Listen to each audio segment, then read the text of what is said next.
Hello and welcome to another game of StarLadder Season 6, day number 16. We have with us Alliance and zRage for the second game today. We have 4 games in total today.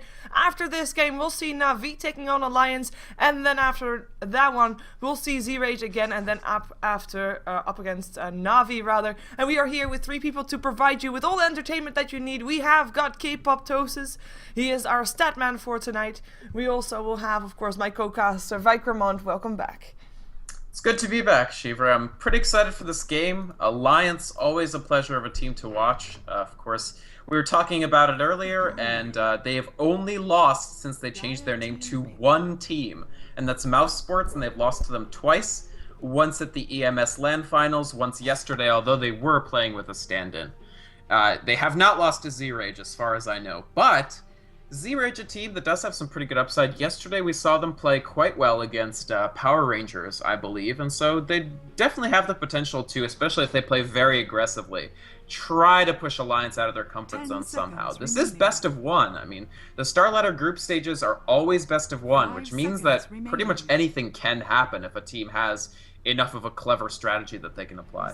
Yeah, and zRage definitely a team that will profit from that because they are a fairly explosive team, and also they have the advantage that Alliance have never played zRage in this competition before, so they might be indeed, as you said, thrown off their guard, but taken out of their comfort zone, even though that's tough with Alliance to do. But zRage is a team that definitely have a good chance for that. They ban out the Lifestealer as well as the Gyrocopter with the Wisp and the Batrider banned out on the other side, and we see Alliance already picking up 2 of their signature heroes. It will be Aki's Chen and S4's Magnus, but the Lone Druid up on zRage, a very strong hero overall, hard to take down early game, and will take you down later game, basically. Yeah. Nothing tremendously surprising from either team just yet. One kind of interesting thing is that zRage opted to ban the Loda Gyrocopter, so 2 bans essentially targeted at Loda here right from the first phase, and then obviously drafting up the Lone Druid, an extremely strong hero, definitely one of the strongest heroes in the pool right now, and they just want to prevent Alliance from having access to that. So the thing is, this still leaves a wide variety of both heroes, both teams' heroes that they can go for. Particularly supports, since there's really only been just 1 support ban. And there we go. zRage drafting both of their supports in the first phase, Rubik and Visage. Yeah, and that already shouts aggression. Visage is the hero that benefits most from aggressive early games. So I'm expecting to see that from zRage as well. I think it was you that said once to me that, or maybe it was a different co-caster, but I think it was you that said, okay, you can try to ban out heroes specifically towards a player, and in this case that's against Loda, but Loda plays such a big variety of heroes and carries, so it's really tough to ban heroes out specifically for him. So if zRage is going to continue doing that, or if they are now going to ban out some supports that they don't want to face, which I think would be a better idea, we'll see. They pick up the Nature's Prophet for Alliance, so Admiral Bolak will still be able to play one of his signature heroes. Mm-hmm. Exactly, you really can't, when a player has a very wide hero pool, it just becomes, which heroes do we personally not want to face? And I think that's really the Gyrocopter ban here, is that zRage don't want to play this hero more than they don't want to play a particular hero for Loda. Yeah. And honestly, if they were planning on drafting the Visage, that's a pretty good ban, because Gyrocopter is one of the heroes most easily able to trivially destroy those familiars and make sure that that Visage can't actually make an impact. But now we see, going to the second phase, the problem with this banning approach, where you take out 2 carries in the first phase, is that Alliance, because of their wide carry pool, will simply not pick a hard carry in the first phase either. Then you end up in the extremely uncomfortable position of having to spend 4 or even all 5 of your bans on carry heroes, and there still being several options left in the pool afterwards. Yeah, you could see. So, zRage have banned Lifestealer, Gyrocopter, Phantom Lancer, Anti-Mage, Phantom Assassin. That is an incredible, and they take the Spectre for themselves. I like this. I like that they take that one in terms of denying it to Alliance. I do worry a bit for them early game now. Yeah. Well, Visage is a pretty strong early game hero, and they need to just put it together with a good mid. We've seen the combo of Night Stalker before, actually, so zRage may go for that, because whoever the Night Stalker's on, Spectre can haunt and help kill them. maybe that would work. That could work with something like a Storm Spirit as well, which is still available. That could be Question becomes, see, here's the thing though, Loda can still go something like Alchemist, and it would be very good in this composition, frankly. Yeah, and they pick up the Windrunner, so that's going to be EGM support. I mean, to be fair, I mean, if you start out banning supports instead of carries, 10 seconds. EGM also plays a very high variety of supports, and the Windrunner would have probably still been in 5 if there seconds were remaining. support bans, because you would ban out, for example, oh my god, greedy lineup by the way, you would ban out something like the Shadow Demon, which is still in, you would ban out other things, but not the Windrunner. And Alchemist, indeed, as you pointed out, still in. With the Tiny picked up by zRage, this early game is either going to be really passive, or it's going to be really hectic coming off from Alliance. Yes, I suspect Alliance are going to actually go a little more aggressive, because it's kind of why not? You have this this Tiny and Spectre on the field. Tiny will go mid. I mean, that's really the slot where they're going to have to put it. So mid Tiny, he basically wants to just not lose the lane until about 6 or so, and then he suddenly becomes quite dangerous because of the combination of Avalanche and Toss against most other mid heroes. Thing is, with EGM on his Windrunner and Ake on his Chen, I feel like they can make so many gank opportunities happen. And my other concern is the Visage. I don't see how they provide enough early game damage for the Visage to take that role of early game dominator. I'm not sure how zRage create the opportunities for Android P to actually take control of the game. Because Visage, it's not a passive choice, right? Like, it implies that you want to win the early game. And I feel like their other picks all imply that they want to reach the mid game mostly intact. Yeah, on the other side, if zRage make it work, they are in a very good position to take this game from Alliance. Yeah. Because if they make it without too many scratches to late game, they have just the pure superior carry potential on their Absolutely. Alchemist will max in effectiveness, and zRage will still have like 7 more items that they can still get and win. Yeah. Tiny, when you pilot him in the mid, may have to make some choices that make him a slower, he can't just go immediately for hard carry items. But I totally agree, their late game scaling is vastly superior. I guess I'll go ahead and introduce zRage, and you take up Alliance. So on the Spectre, in the safe trialing, we will have Inquisitor, their carry player. Then he will be supported by JDM on the Rubik, and it looks like also Android P on the Visage. Then the mid, we will have Sharfik on Tiny, and it's been ages since we've seen a mid Tiny. And on the off lane, of course, that leaves Hakan on the Lone Druid. Yeah, and quite interesting to point out that, I mean, it's been ages since we've seen a mid Tiny. Tiny on itself doesn't really occur that much, but we happen to have a previous game that also had a Tiny. So that is quite nice to note. Of course, on Alliance, we see Aki playing his signature Chen, EGM on his support Windrunner. Magnus played by S4, big surprise that Bulldog is playing the Nature's Prophet, and Alchemist for Loda this game, as the bear is trying to, of course, try to be annoying and pull the creep wave back, but we see EGM with some nice blocking with the bear. Yeah, he's gonna still reach it in time though, but let's see if they can stop this pull from happening. Nice, the bear eats a tangle before taking the creep wave with him. They can't really take him down. Yep. Should not really been able to take him down. But at least gotta make sure that he can only do it once, maybe. Right. Bring him low enough. And they didn't go for something like a Bane. In fact, Alliance doesn't really favor the Bane that heavily. They'll play it, but they don't play it that often. So that means that it's a little harder to shut down this Lone Druid early, honestly. He's going to get a few pulls. I think that they're probably going to feel mostly comfortable with that as long as they can win mid and keep the Tiny from becoming an impact. Yeah, I kind of like also what Bulldog did here. He pulled he stopped the creep wave with his own treants. At the same time, Inquisitor decided to pull the creep wave to meet the creep wave in the forest. Wasn't able to do that and was forced to lure the creep wave to the neutrals instead, which is fine. He can take the creep there as well. But it does make sure that the creep wave on the lane itself push forward towards the tier 1 tower of Alliance. Right. So that will be experience coming the way of the Nature's Prophet right there. Absolutely. The fact that they didn't find and kill the Treant that blocked 2 sets of spawns at the medium camp is very, very useful for Alliance, because now, yeah, Bulldog is going to develop just as quickly as Hakan is on the Lone Druid, honestly, without having to go immediately to jungle. Yeah, we see Loda also being forced forward because of that bear pulling the creep wave back, but he should be fine from now on. That bear is going to try it again. It is actually a resummoned bear, so he has to be careful, because if this bear dies again, that's going to be a big loss. But it looks like he should be able to at least stay alive.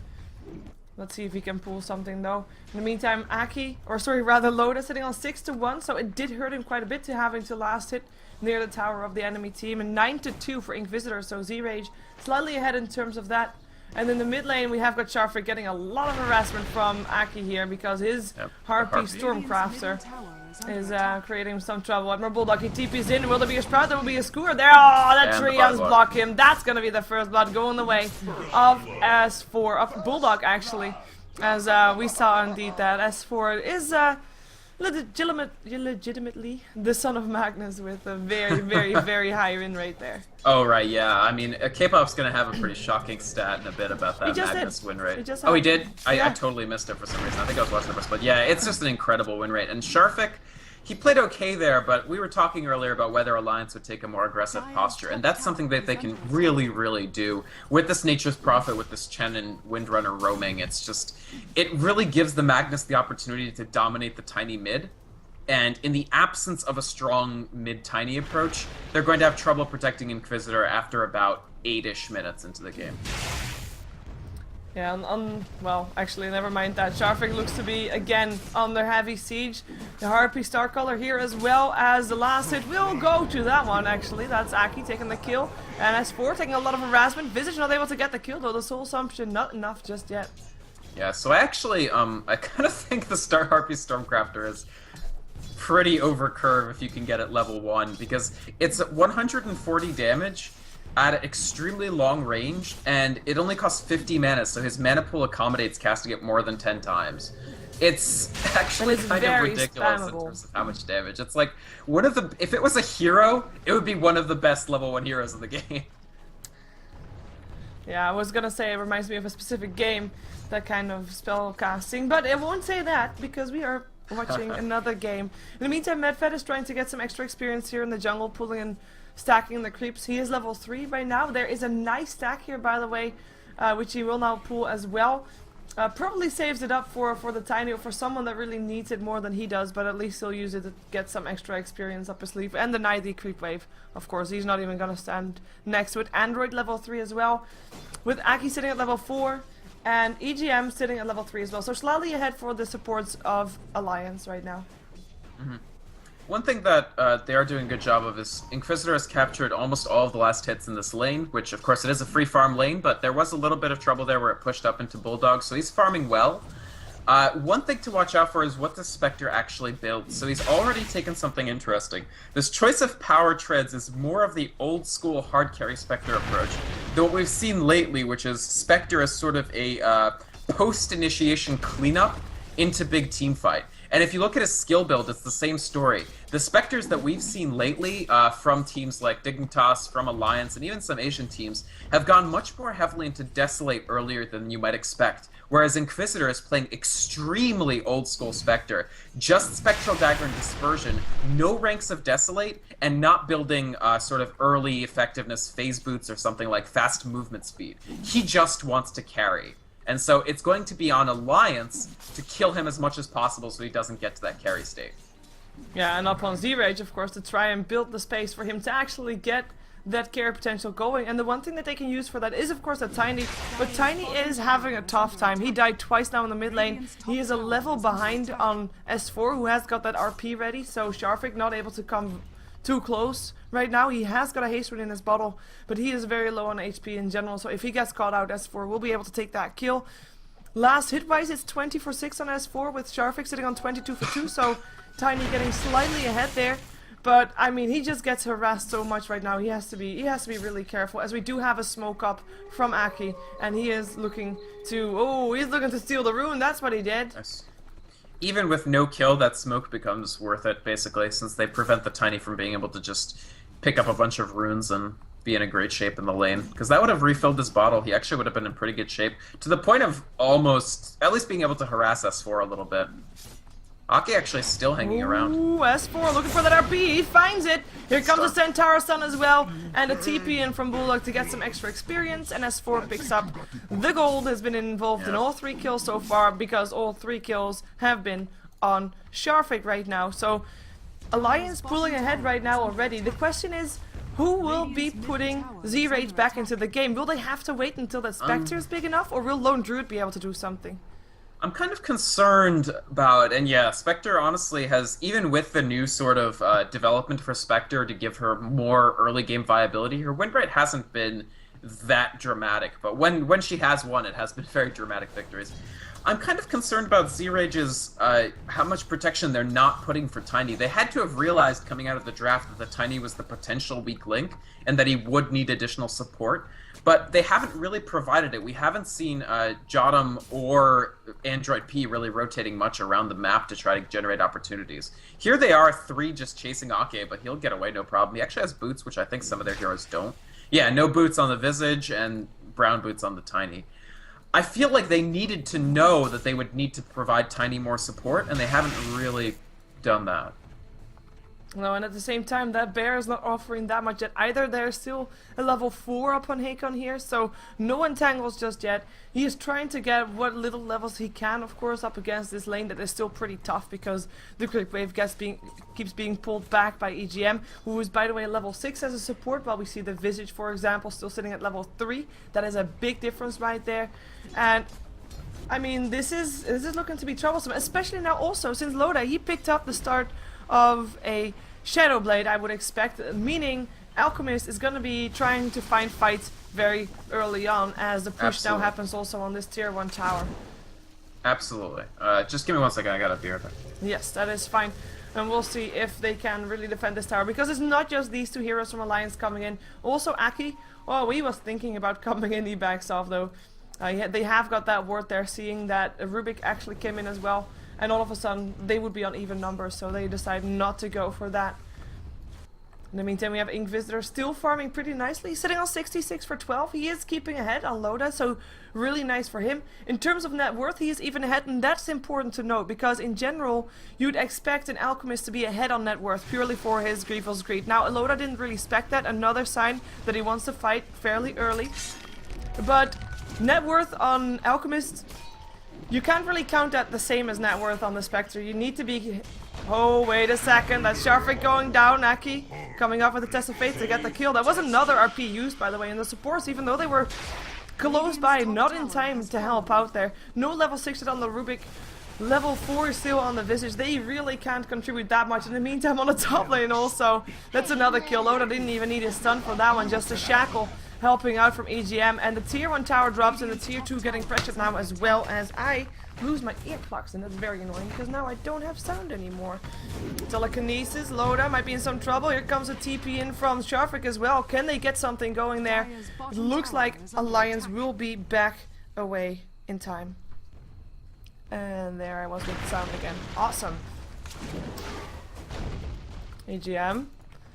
Careful there. I mean, one shackle, one level 3 shackle could turn this around again. I mean, a level 7 Windrunner up against a level 5 Rubik and a level 7 Tiny. I mean, the support Windrunner is the same level right now as Sharfik, and that is offering some trouble. I mean, Tiny, normally you'd expect him to be being active when he is around level 8 and 9, to be having the combination of Toss and Avalanche around level 4, and then one level in Grow, and, you know, be able to snowball with that. But right now he's not getting to that point. He's gonna try though. He has got an Invis rune, and he should try. Ooh. Nah, he's gonna be fine. That Sentry Ward, of course, scouted him out. In the meantime, of course, as good as any indeed. Spectre doing still really nice and keeping up with that gold minute. There goes the Toss and the Avalanche. S4 skewers them both back though. Has not gotten RP, but it looks like it doesn't matter. Inkvisitor, he haunts in. Sharfik looks to be running away from this one. Sprout is still gonna be there. Bulldog, can he get a couple of last hits in? One more needed. He gets the kill. Double kill going to Bulldog, and he should be able to run away from this as well. The Haunt was in, and actually we see Spectre, he had to walk out from this fight as well. The power shot still hits, and EGM with the shackle, and should be able to get this kill. Telekinesis helping out. Inkvisitor, 65 HP. Oh, he dodges the power shot. Nicely done. Inkvisitor will live, but there are still 2 kills going the way of Alliance. They did in the end lose their Magnus but not really a worthy trade. On the plus side, the Magnus skill went to Inquisitor, so he gets some extra gold for his troubles. I mean, he did relocate. He has got 2,900 gold in his bags. I am kind of curious to see what he's going to go for, because as Vykromond earlier said, I mean, we say the skill build and the item build being a bit old-fashioned, and perhaps this is also an old-fashioned item build in terms of getting a Radiance up on Spectre. We'll see. It looks like Vykromond's not yet back, because I'm kind of train talking, if you can say it, like, don't offering him any chance to come back. But Hi. oh well. Ah, you're back. Yeah, I'm so sorry about that. I had somebody at my door. Oh no, that's okay. That's okay. I was just missing 2 kills, because that's what I do apparently. Then Oh, I'm sorry. oh, that's my fault only. So yeah. One thing that I was noticing before I went, and it looks like Alliance are taking advantage of it now, is they had so much jungle stacking from these supports, and Hakan managed to ruin like one of the stacks, but other than that, they still managed to use it to get levels for Windrunner, levels for Chen, and now I see Loda cleaning it up with that Acid Spray. So actually, if you have these supports stacking jungle for you, Acid Spray is going to give you almost as much farming efficiency as going a heavier Greevil's Greed approach, in addition to making better push and slightly better teamfight. So Loda... it's the exact opposite of what the Spectre is doing, of what Inquisitor is doing. Inquisitor going the pure late-game Spectre build, which now I think is revealed as Radiance, and Loda going for a pure early-game effectiveness Alchemist with the fast Shadow Blade. Oh, in the meantime, in the mid lane, EGM in some trouble, gonna get nuked down by that Soul Assumption coming off from the Visage. S4, he was looking for a good RP, but he couldn't find the potential. Loda, though, he's charging up his stun, he needs to cast it, he's walking in range. Edward knows what he's getting away from. And Loda will stun himself outside of range of the tower, so that will help him out a little bit, but he did still waste that stun. And of course waste a bit of time in terms of getting himself some gold. Oh, toss in! Telekinesis! That very low, but S4 looks like he might drop, and the power shot stolen by the Rubik finishes the job. Nicely done indeed. Nice familiar stuns too there. In the meantime, there was an entangle up on a Centaur, but it wasn't enough to keep Hakon alive. He went down. Nature's Prophet coming in as well as Aki, just with a duel. Well, the duo up against the solo, managing to take that kill. So, that was actually pretty good by zRage in the mid. Really good familiar stuns preventing S4 from being able to use his skewer to get away. That said, he's still going to have a perfectly decent blink timing even with these two deaths. And I'm just really concerned that as the Spectre finishes Radiance, which he will have in about 1,300 more gold, he'll just find that it's not quite enough to actually earn a victory over a very aggressive Alliance approach. He needs way more than just the Radiance right now. It is starting to get a bit out of control. We have got Alliance sitting on 7,500 gold and then some in favor of this game, and experience is the same thing, and it's just keep going down, well in this term down, because Lions is a dire, and they'll also get this golden experience coming off from Roshan, which they're taking down right now, which they can because they have got and a Nature Prophet and a Chen and an Alchemist that can tank that Roshan up fairly well, and with an Aegis, Loda will be able to be even more aggressive than he already was.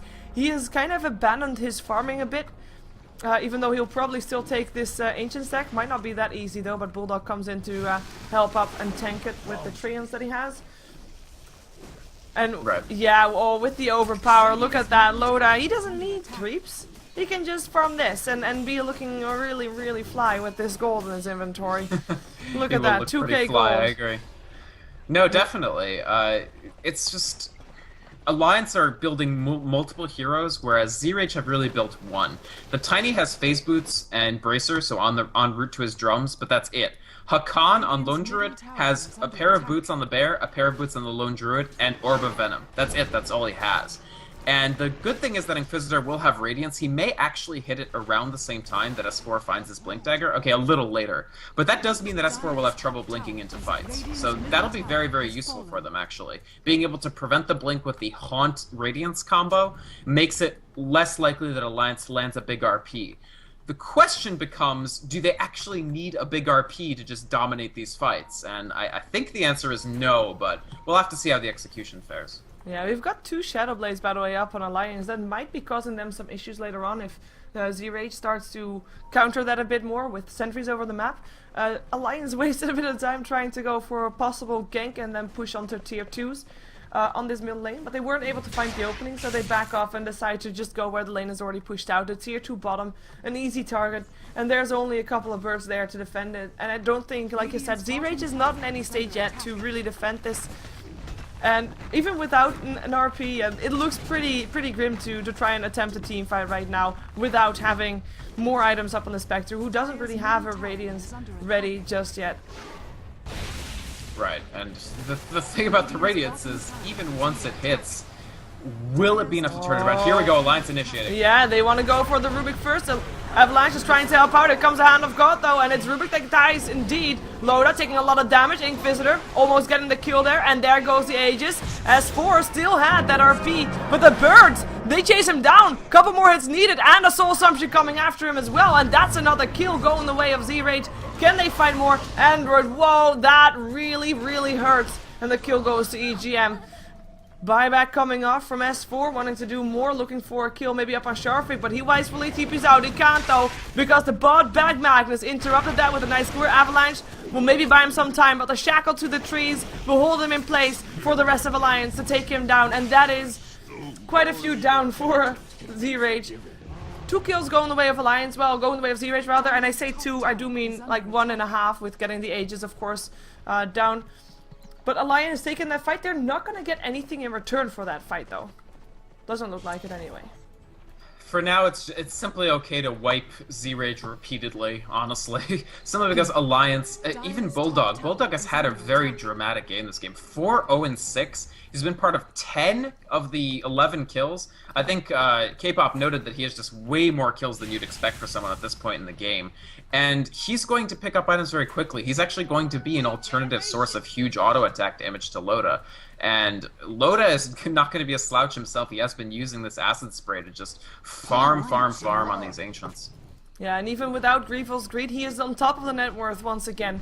Well, closely followed by the one you already mentioned, the Semi-Care Nature's Prophet for this game, who picked himself up an Ultimate Orb, so that is going to be a hex for him to get some more control out of those team fights. Should Sharfik at some point get too big to deal with, I mean, he'll probably not build a BKB anytime soon.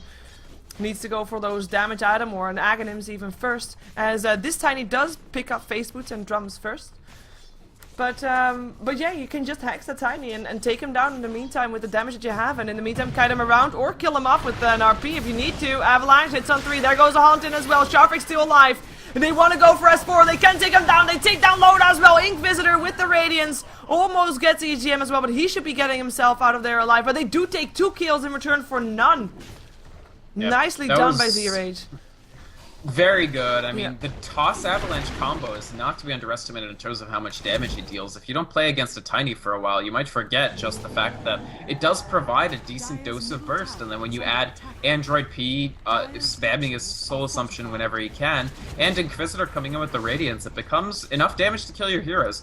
Keep in mind, Loda's build here is not tanky in the slightest. He's only now going something like a Quirrus to give him more stability. Yeah, and even though he's a big-looking hero, he only has 3 armor, which is actually kind of low, especially if you look at the supports who, for example, Chen has 4 base armor right now. So, yeah, that is not really a tanky alchemist. He died fairly fast, of course. S4 died with that as well. It gives zRage some extra space that they really need. They almost took down a tier 1 tower, well, almost. They have 400 HP left to take down, and of course, part of the reason why it didn't go faster is because the bear only now has got an armlet, and he didn't have it before. This is a very slow armlet, and this lone druid, right now he can be contributing a bit more to fights, but it is still mostly those entangles that they're gonna need. And the damage that it brings is not really that impressive. Definitely. Hakan has really had, he's struggled, frankly, just because Alliance have been able to do this global pressure. That said, overall, I actually expected zRage to be doing a little worse by this point. So, the fact that they're hanging on, they're continuing to get good farm for the Spectre, so, it's GPM not tremendous, but it's good enough, and it's going to improve as this Radiance continues to take effect. So, that's good. Tiny's performance has been, even with the 6 deaths, just the fact that he's still able to contribute is a good deal. He now has Helm of Iron Will, which I'm not sure if that's just casual or what that's going to be built into. I mean, the options are basically Helm, which I doubt very much, or Armlet for the Tiny, which I've never seen, but I guess it could work. Well, we'll see what he goes for. I was kind of expecting an Aghanims indeed for Sharfik, but only time will tell, I guess. As we, by the way, have a heart being built up on the Spectre. I like that build. I mean, normally maybe you would expect a bit more damage, but survivability is all they really need right now. To survive that combination that Alliance brings to the table with the RP there, etc. You need to be able to survive that. So a heart is the right choice, but it does take quite a while still to farm. And the question is, do they have that time? Especially with now also an Assault Cuirass up on the Alchemist. That is his armor issues fixed hereby completely. And Alliance already in the Radiant jungle again, looking for pushes, looking for openings, and they're just pressuring zRage altogether. Yeah, and they've gotten pretty good development on their supports as well, with EGM being able to get that Yule Scepter. That's a pretty great pickup for him, and Ake, of course, the Mechanism. Mechanism, a luxury that zRage right now can ill afford. They're spending as much... Basically, you only have so much farm coming into one team at a time, right? And that farm is much less if you control less of the map. And they have 3 core heroes that all need it. That means the supports will get no farm at all unless they win big team fights. And that means you're not going to see things like Mechanism Tier 2 boots for a pretty long time. Yeah, I like Aki's army of centaurs. Ooh, square away. Miscommunication, I think. They maybe Sharfik didn't realize that they were holding Oh, dust. they hunt. They go for Aki. He should be able to get it as well. Needs a bit of entangle, perhaps. Hand of God going through. Never mind. There's the entangle, and that's the kill. Gem of True Sight thereby picked up or destroyed, or at least taken away from Alliance there, as they also take all the centaurs that try to block the gem. Oh, there we go. They just saw it. There was so much stuff covering it. Yeah. But now the gem's on the Spirit Bear. That's actually a big pickup for zRage there. Ake coming in from kind of an odd angle considering how good their vision was. I think maybe he thought that he could help S4 and they would sort of join the fight, but S4 was just fleeing. Yeah, and it looks like we see that zRage is looking for an opening here as well in this mid lane. I mean, we have got Alliance, 3 of them sitting mid. There is still an RP up. But zRage, they're looking to take something back here. They are going to be forced back in the end, though. But yeah, we see that their fighting spirit definitely still alive. As the Scythe of Vice is now up on the Nature's Prophet. So Bulldog having that complete and more control, like I said earlier, for his team, especially for that Tiny, who is who has not gotten anything else since his Helm of the Dominator, Helm of Iron Will, rather. Right. Awkward helm. Precisely. So zRage hanging on. Inquisitor is getting farm, and that's pretty much their status. Like, that's all you need to know about their status at any given point. Is the Spectre continuing to try to get to the point that she can carry the game? Currently, I would say the progress is fine. In terms of levels, he's tied for second highest. Only Bulldog with his extremely early Midas is really doing better. And Alliance haven't really been able to pose a credible threat to the Spectre. You see him now going Heart, so this will be Heart Radiance, lots of damage over time, try to keep the fight going as long as possible and just outlast what Alliance can throw at you. Yeah, if they can last through the burst that the RP brings for Alliance, that would mean a lot to them. But for that, they kind of also need a mechanism, and as you already pointed out, it's tough to find that farm in a game like this, where you have got 3 cores that need farm more than the supports do. And that is 7 minutes faster. Wow, that's Scythe of Ice for Bulldog. 7 minutes faster than the average Scythe of Ice on a Nature's Prophet. That is actually quite impressive. Yep, and consider the fact that it's not like he rushed the Vice. Like, he's going at the exact normal rate in terms of item progression. Boots, Midas, Shadowblade, Vice. The only thing you could say is maybe he could have made tier 2 boots, but that wouldn't have slowed him down by 7 minutes. Bulldog has had a fantastic game. Right from the beginning, when he successfully double blocked the creep camp to make sure that the lane would be pushed to him, he's just done very, very well and generated lots of opportunities for Alliance. As the game has slowed down, you've seen him transition into more pure farm than the super aggressive play that he was showing earlier. Yeah, in the meantime, of course, Bulldog hasn't died yet, but neither has Inquisitor, as S4 skewers himself away from the hatred of zRage. Alchemist, of course, now has an Aegis once again. We might see Alliance trying to be a bit more aggressive with that, even though they've already been trying to be fairly aggressive, to be fair, without that one. But we'll see what they can do with it. And yeah, I mean, overall, I think Alliance still looking very strong. 1,500 gold in their favor, 1,200 experience going their way. And yeah, that is still a level 9 Visage, so no extra levels yet on those familiars. We haven't really seen the familiars doing that big of a job yet this game, apart from picking up S4 earlier in the game, but yeah, they haven't been a big deal. I agree. And with the Aegis, it's funny. I actually don't think this changes the game much for Alliance at all. They're almost just taking these Roshans, A, because they can, B, because then zRage has no hope to try to take a Roshan to get back into the game. So it's more of just a Rosh, almost a Rosh for map control than it is a Rosh for high ground push. That said, we're getting to the point. Yeah, okay, so they're gonna gank. Yeah, they're gonna smoke. Up. You can't really call it ganking if they're just running it head first, which they are seemingly doing. And already smoke revealed. There goes a Skewer. They catch out Sharpik only. He has got an armlet, by the way. The Hunt goes in. They don't want to use the RP solely up on Sharpik. He still goes down though. Loda bashing up on everybody with this BKB active. Ink Visitor running away from the scene. Nice entangle up on Loda. Shutting down the main damage dealer there as S4 still looking for a pickup, looking for that RP. Almost finds it and can't get it because nice entangle as the bear dies with that entangle. Akon. And nice power shot. Almost saved his life. But EGM still with the kill. Spectre still goes down. Still got the Spectre, yeah. Yep, and that's Android a big deal. Out. That was the first time he died. Yeah, I wasn't sure if they'd actually catch out Inquisitor there, but he comes back in to try to salvage the fight and just immediately dies. And there we go, Alliance waiting. So early on they were just doing kind of all-out aggression, and then they wait until the moment that they have enough items and the Aegis and the control to just charge right in and take the win. Spectre can buy back here if they need her to. They want to wait because it's only 25 seconds, but Alliance are already doing a great job of beating on this tower. Yeah, and it's 27 minutes into the game, still fairly early. They do force them out again, Soul Assumption helping out. Loda really wants his tier 3 tower though, but up! Sharpik with the toss. Power shot will clean Sharpik away from the trees. The sun will still hit, but Loda cannot really chase.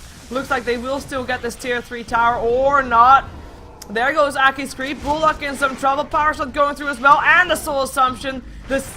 Yeah, that is of course a gem from Android still doing the works. The gem from Android, I say, but it is the one that actually was bought by Aki early on. Mm-hmm. Yeah, they picked off that's the first death for Nature's Prophet as well. So nice kill for zRage, and honestly completely preserving their barracks is about the best they could ask for after that fight. Where Alliance really they jumped on them with the amount of things that they had picked up as far as items. That was the first fight in which the Scythe of Vice was online, the first fight in which Loda's BKB was online. And zRage just weren't ready to deal with the amount of items that Alliance were throwing at them, even with the armlet complete on Tiny. It is cost-efficient survivability and damage, but it's not enough right now. They don't have enough damage to throw back, and the Spectre pre-Heart doesn't have the survivability either. No, and his heart been fairly delayed since he can't really find the space to, or is it complete? What? No, he's just a recipe away. Oh, it was closer than I thought then. But dying there did hurt him, of course, quite a bit, and he didn't get a kill in return that time either. So yeah, just shut down. But they do force Alliance out of their base, even though the Aegis was still up on Loda. And they buy themselves some extra time with that, and they need this time desperately. They need a lot of time actually, because Hakon also not really doing that much yet. There is now a basher up on the bear, but we already saw the bear being taken down fairly fast in the previous game. Of course also because Nature's Prophet is, like you already said, he's that semi-carry right now. He actually picked himself up a Maelstrom, so Admiral Bulldog also someone to watch out for in these fights in terms of output for damage. Mm-hmm. Absolutely. I mean, with Visage compositions, it all boils down to, are you able to create the opportunities really earlier on in the game to just get dominant kills? And zRage did an okay job. Visage is 5-2 and 2, but just in general, this very late game Spectre just hasn't reached the very late game yet. Not without Heart. And Alliance want to push before that Heart comes online. Yep. Oh, and they want to push while they still have the Aegis. Look at the damage already being dumped to the bear. Loda also taking his share of damage though, being forced out. No entangles as yet. S4 picks himself up. The master of the bear, here comes the Haunt in. Looking for the right target. The right target actually being hexed. Nice hex coming out there as Loda stuns up by Sharpik. Sharpik will not last for much longer if Loda has his way, which he doesn't, by the way. Nice telekinesis coming up from the Rubik there as Bulldog being forced away once again. Loda slightly in the wrong position, but in comes S4 with the 3-man RP. Stolen RP though coming off. Only hits upon Loda, but does buy some time for the rest of the team of zRage to get away. And they do take the Aegis off of Loda in the meantime. Nobody really attacking the Rex. Bulldog coming in to clean out the Lone Druid in the end, but having to run away from those tier 4 towers and from the birds as well. Shackle is gonna not latch on the birds, and Nature's Prophet does end up going down. Maybe they can catch out EGM as well. There goes the slow. Here comes S4 again, scoring Visitor down. They are gonna get him, and that's a big kill for Alliance. And they only have one hero left to take down, though. It is the Visage, it is Android. And he is not gonna be able to do anything with that. Alliance should be able to take this set of Rex quite convincingly, and might actually rotate towards the bottom lane to do the same thing over there. No buyback for Spectre, and Spectre is everything for them right now. If you look at the net worth, Spectre's net worth is basically Hakon's and Sharfik's combined. And so you really, really need that Spectre to make anything happen in one of these fights. And so Alliance, I think, at the very least can get this tier 3. Maybe even more. Nice fish by S4. Yeah, catches Android. Looks like he'll go down. Still the slow. The Gem of True Sight being returned once again to Alliance, as Sharfik can't really do anything here. So yeah, that's gonna be another set of racks going down. I mean, zRage, they were doing a nice job forcing Alliance back, but they actually could have probably prevented their second set of racks from going down by backing off earlier. So they pay for a bit of overextension there, but they lose 2 racks, I guess, if they hold on long enough. I mean, they'll still have a Spectre who now has a heart. The question is it gonna be enough?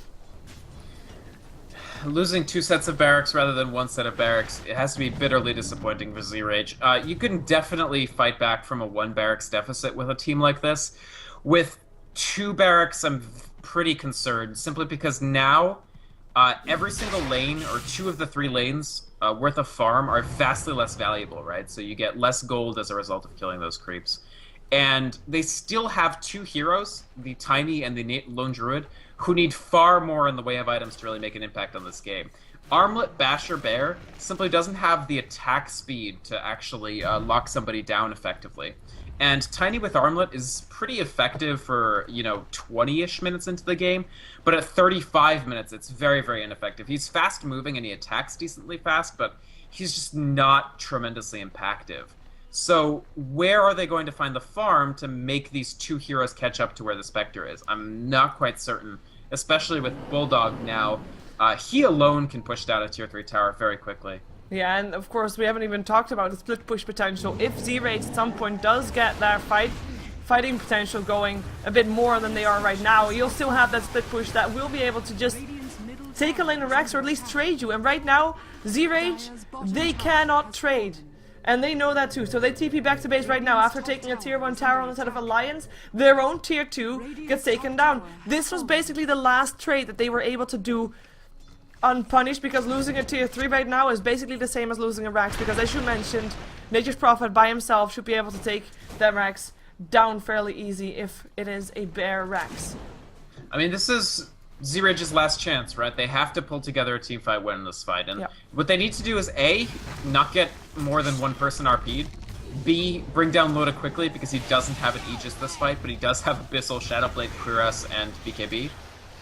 And yep, that's all they need to do, really, is make sure only 1 person gets RP'd and kill a 2800 HP Alchemist who's level 19. It's easy. Easy.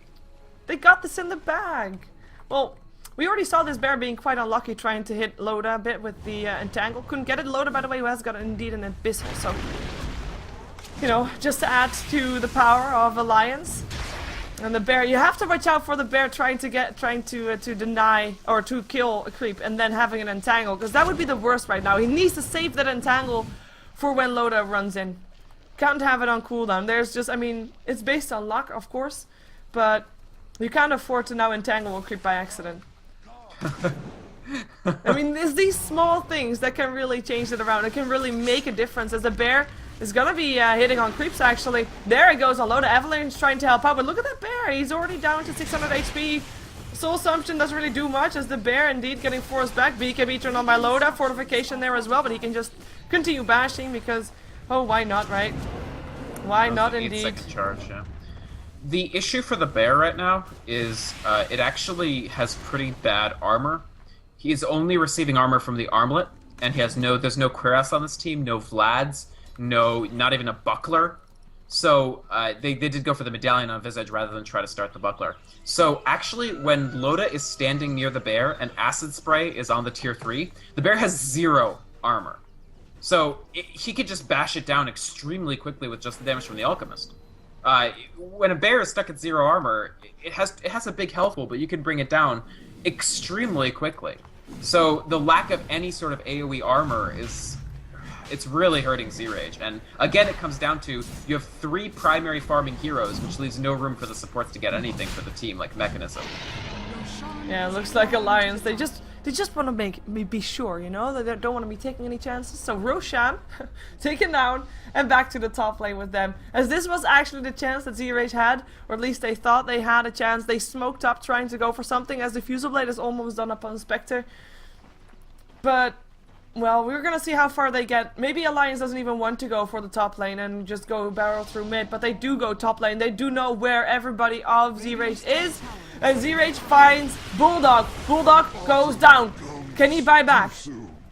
No, he cannot. But here comes Alliance anyway. The hunt goes on. The RP is there as well. That is going to be Hakon brought down. Hand of God going through as well as S4 just skewers through a couple of people. And it is Android that drops as well as Inquisitor. And a double kill for S4 and a double kill for Loda. Sharfig lives, but he walks into his death right now as there is a Yules from EGM positioning for the right. Shackle actually doesn't manage to launch it, but it doesn't matter. The GG is called. Alliance still unbeaten in StarLadder Season 6 as they take down zRage here. Our defending champions too, right? Yeah, true. Memory serves. Very true. Impressive performance by Alliance. zRage, some interesting decision making. The Tiny placed into the mid lane struggled early on. He got ganked repeatedly. I didn't really see that much support rotation to try to help the Tiny out. And the Spectre, I mean, Inquisitor, he got great farm. I mean, his farm was perfectly respectable all throughout the game. And he did end up getting this Heart Radiance, and you just saw that Alliance just muscled through it all the time. I'm not sure that this old school Spectre approach can really stand up to sort of a double semi-carry like Alliance took here. It's not... It's an inevitability approach, and you don't reach inevitability until very, very late. Yeah, and they didn't really have the heroes to bring them to very, very late because Sharfig got shut down so hard in that mid lane in the end and wasn't able to do anything really of importance there. So we are going to be seeing Alliance taking on Na'Vi in the next game. We have got a short break, 5 minutes or so, maybe even 10, depending on how fast Na'Vi is there. And of course that's going to be our blockbuster for tonight, probably. Na'Vi taking on Alliance, the 2 giants of the Western Dota scene at the moment. And we'll see how they are going to be going up against each other and what they're going to be using for it and how they're going to be trying to beat each other, because that's what we're here for. We want to see blood, and we will see blood. If I don't miss it. Boom. Yes. So next game coming up after that, it is going to be Na'Vi taking on zRage. So we'll see zRage up against Na'Vi after Alliance taking on Na'Vi. So stick around. 2 more games for StarLadder coming up. I don't think you'll want to miss this. And wow, Loda GPM second highest all time on the Alchemist, 751 gold per minute. Anyway, stick around. Personal, right? Personal. Yeah, his personal. second. Yes, his second. Nice. But still quite nice indeed, because a Loda Alchemist just... I mean, normally if a farming Alchemist would have that, it is not really that impressive. But if an Alchemist that is disinvolved in fights has that, that's pretty impressive. Well, anyway, we'll see another game for Alliance up against Na'Vi. StarLadder Season 6, day number 16. Stick with us.